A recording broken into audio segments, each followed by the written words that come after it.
students, good morning. I welcome you all to the first video. We'll begin with a poem today, Stopping by Woods on a Snowy Evening by Robert Frost.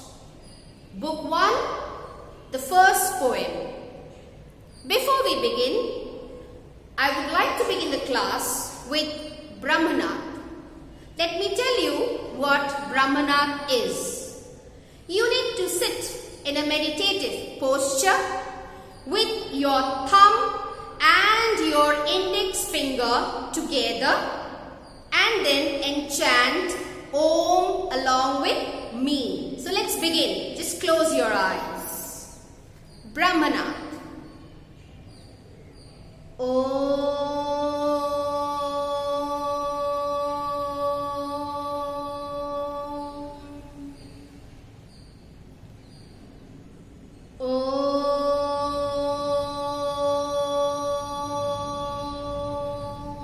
Shanti, Shanti, Shanti,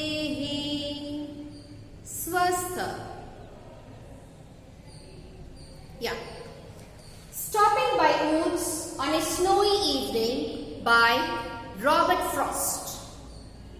Robert Frost, an American poet highly regarded for his realistic depictions of rural life and his command of American colloquial speech. His poetry reveals a keen interest, keen means deep interest, in the varying beauties of nature and the apparently small but deeply meaningful joys and sorrows of ordinary men and women. His writings used to be so simple that it could really be related, reflected and understood by ordinary men and women. He, Robert Frost, had won the prestigious Pulitzer Award, an award given by the government of America to the poets and writers for their poetries and articles. And so, let me first read out the poem for you. Whose woods these are, I think I know. His house is in the village, though. He will not see me stopping here to watch his woods fill up with snow. The second stanza. My little horse must think it queer to stop without a farmhouse near. Between the woods and frozen lake, the darkest evening of the year. The third stanza. He gives his harness bells a shake to ask if there is some mistake. The only other sounds, the sweep, it's not referring to a plural sense or neither it is possessive. It is sound is. Make sure. So the sentence goes or the line goes like this. The only other sound is the sweep of easy wind and downy flake. The last stanza. The woods are lovely, dark and deep, but I have promises to keep, and miles to go before I sleep, and miles to go before I sleep. Here, in this poem, this poem reveals about the beautification and glorification of nature. It also reveals the calmness and the tranquility of the nature. But it has a hidden meaning. What is that? If we think or take it in a deeper level, we would see that the journey through the woods is suggestive to the journey of life itself. Here, the poet Robert Frost has or is tempted to be or to stay for a longer time. And what happens is, on the other hand, he acknowledges the pull of obligations and considerable distance that yet he has to travel, and so he cannot rest for the night. Coming down to the poem, first let us look at the title. What does it suggest? We can have 3 questions revealing 3 answers to us. Stopping by woods on a snowy evening. If we ask a question to ourselves, who stopped by the woods? The answer comes Robert Frost, or the speaker, or the poet. The second question, if we ask, where did he stop? Where did he stop? He refers to the poet, Robert Frost. Where did Robert Frost, or where did the poet stop? Stopped by the woods. The third question, if we take up to ourselves, at what time did he stop? The answer reveals, on a snowy evening. So, now let's go to the poem. Whose woods? These are, I think, I know. Here, the poet Robert Frost. Whose woods? The poet is talking about the woods that is outside the village. And he thinks that he knows. I know, I think, I here refers to the poet or the speaker, Robert Frost. Here he thinks, he assumes, he thinks that he knows the owner of the woods. His house is in the village door. His house refers to the house of the owner's house who owns the woods. And here, Robert Frost, he assumes, he thinks that he knows the owner of the woods. And where is the owner? The owner doesn't live in the woods. The owner lives in the village, a little far away from the woods. And what is the name of that village? It is Franconia. The name of the village is Franconia, where the owner of the woods lives. He will not see me stopping here. And here, the poet is trying to say, he's saying that the owner of the woods is not going to see him admiring his woods, because the owner doesn't live in the woods. He's in the village, far away, a little far away, or at a distance from the woods in the village. And the name of the village is Franconia. And so the poet or the speaker feels that the owner is not going to see him admiring his woods, to watch his woods fill up with snow, and the time being evening, wintry evening, and falling of the snow. In that odd hour of time, the owner wouldn't come out of his house in the village to see who's there in his woods. And so, here, the poet Robert Frost points out, he talks about the woods. He stands by the woods. He is fascinated.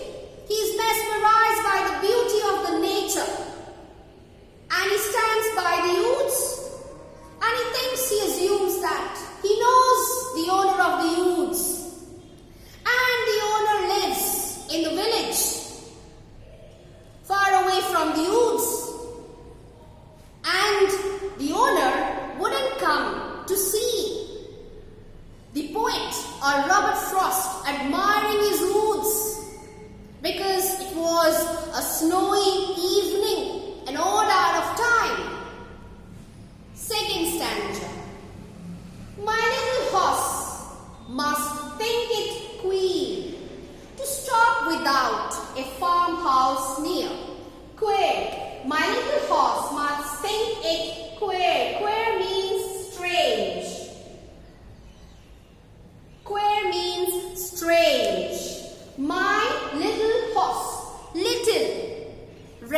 refers to humble or ordinary. But here, the poet very affectionately addresses his horse as little horse.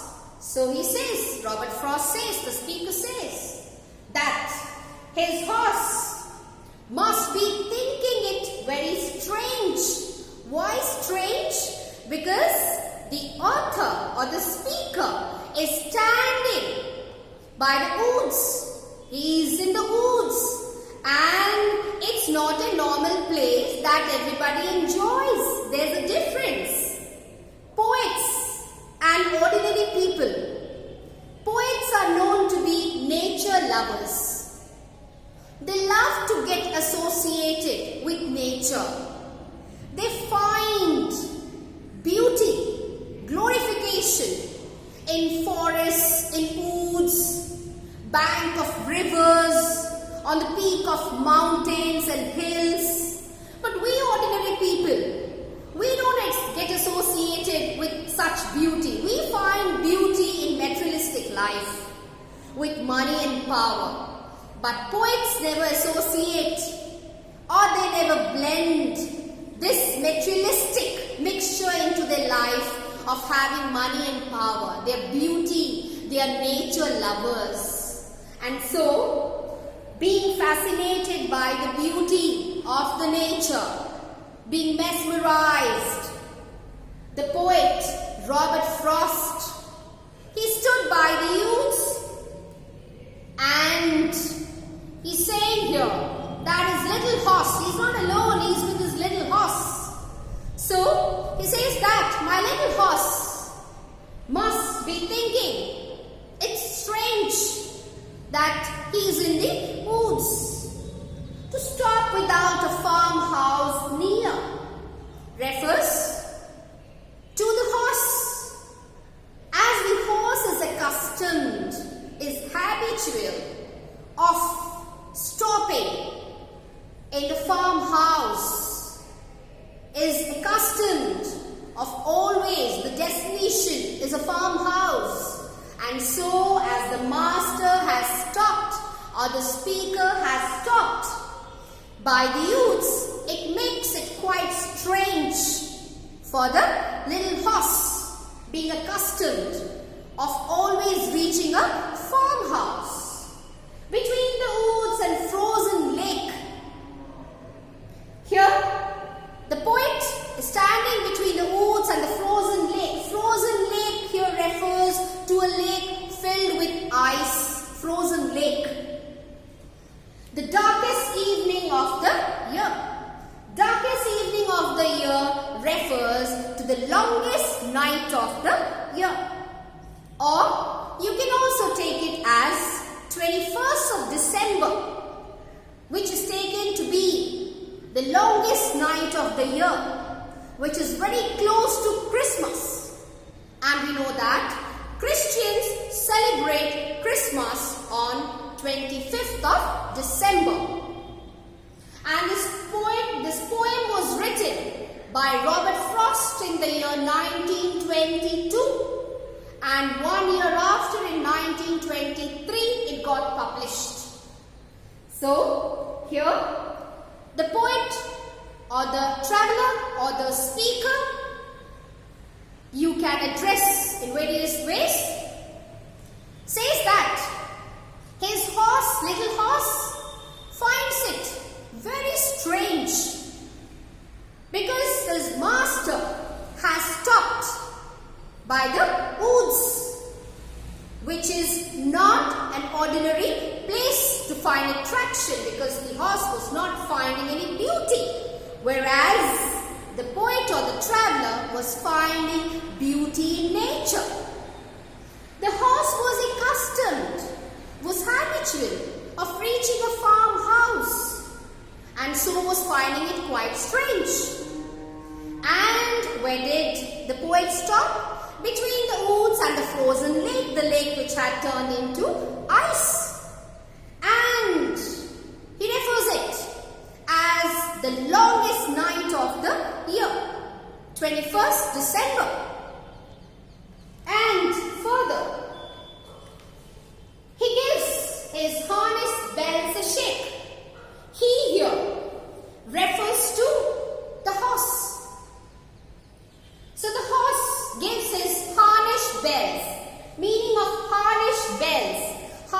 bells can refer to small bells that are tied to a strip or a band that is around the horse neck, and when the horse moves it tinkles. Okay, it makes a tinkling sound. Small bells, if you have pets at home also, people do that with fascination. When we have pets at home, cats and dogs, small bells tied to a band or a strip, and that is tied around the neck of the pet.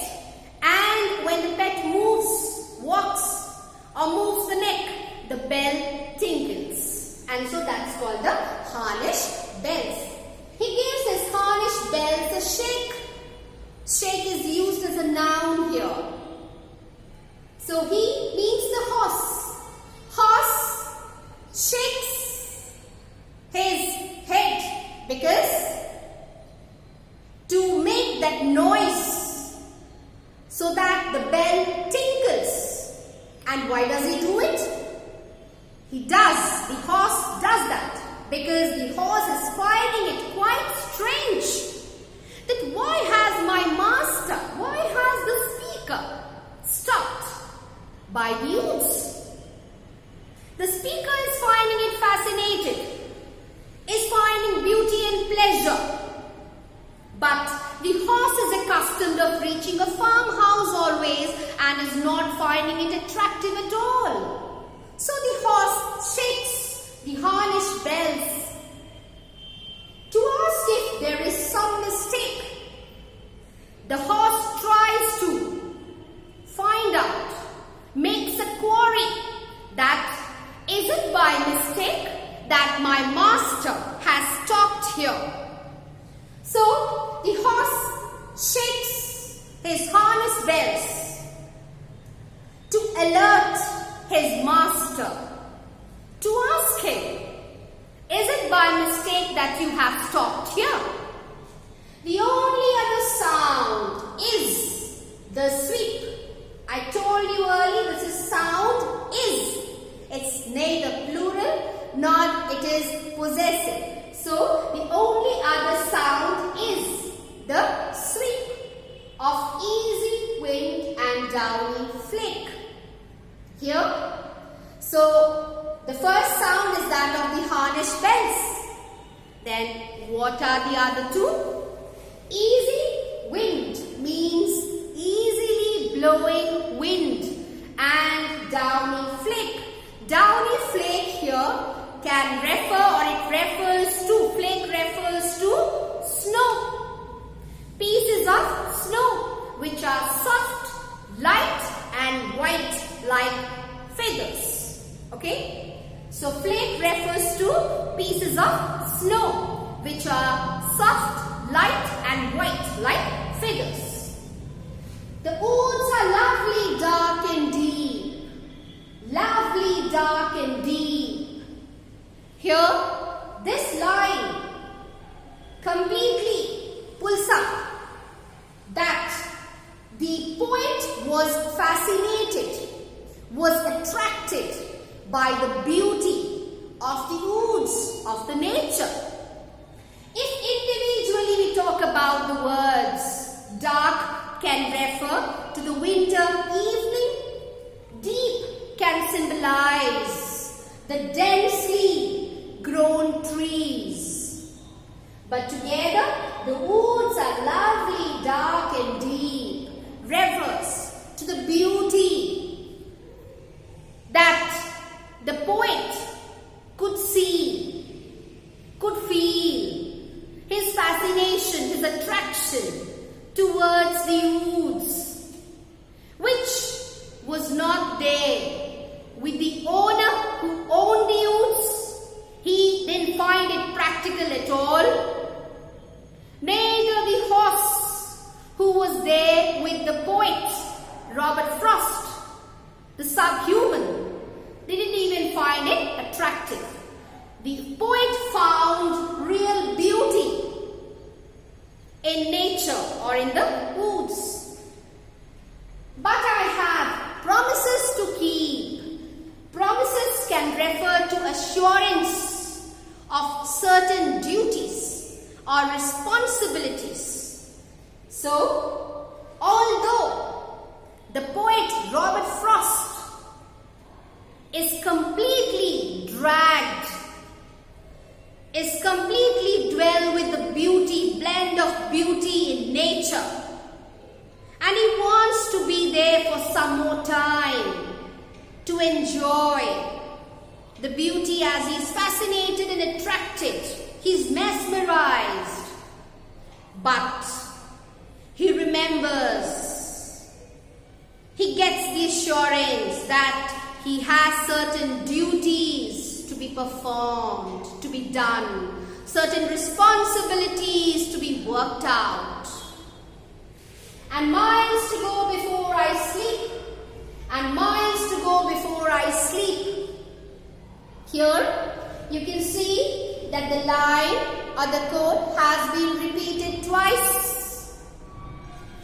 Here it refers to, or the repetition is quite significant. It speaks or brings the poet's strong determination. It talks about, it refers to the physical distance of the trip.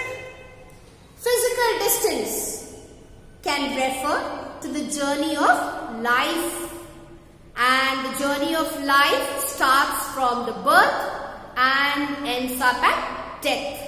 So it not only refers to the physical distance of the trip, but also a long life ahead till death.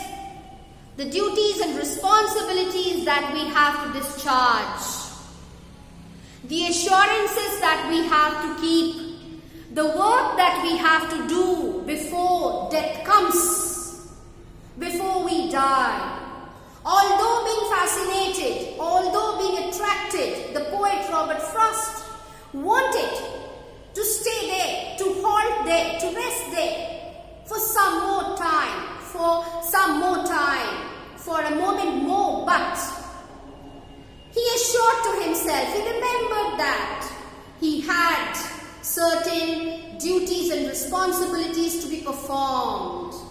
And as a traveler, he had to travel a long distance. And so he associates this journey to the journey of life, that one has to discharge one's life's duties and responsibilities before heavenly rest. And this poem gives us a moral, a message. What is that? This poem has, or it is, goal-oriented. That everybody should have a goal or an aim in life, and we have to proceed accordingly. We cannot pause at any point of time. We have to keep on pursuing. We have to keep on moving. We cannot pause. Although he wanted to pause and take rest and stay there and enjoy some more time, a longer time, he couldn't do it. The poet Robert Frost couldn't do it because he remembered that he had duties and responsibilities. He had to reach his destination. And he associates this journey with the journey of life, that one who has taken birth is entrusted with some duty and responsibility to be discharged. And before death comes, we have to accomplish that duty. So he says, he associates this with the journey of life, saying that we have to discharge our duties before we take up or before we acquire the heavenly pleasure or the rest. And so, I say that this poem is goal-oriented, and the second motto or the second message can be that we must not be distracted and disturbed by the glamour and attraction of life. Life itself means that you have to work and make it worthful. Glamour, beauty in life is for a moment. So one should not get distracted from one's goal, from one's focus. So we should not disturb ourselves. We should not distract ourselves because of glamour or attraction of life, and should always hold up and should be goal oriented. Okay, with this we have completed the poem. Thank you and have a nice day.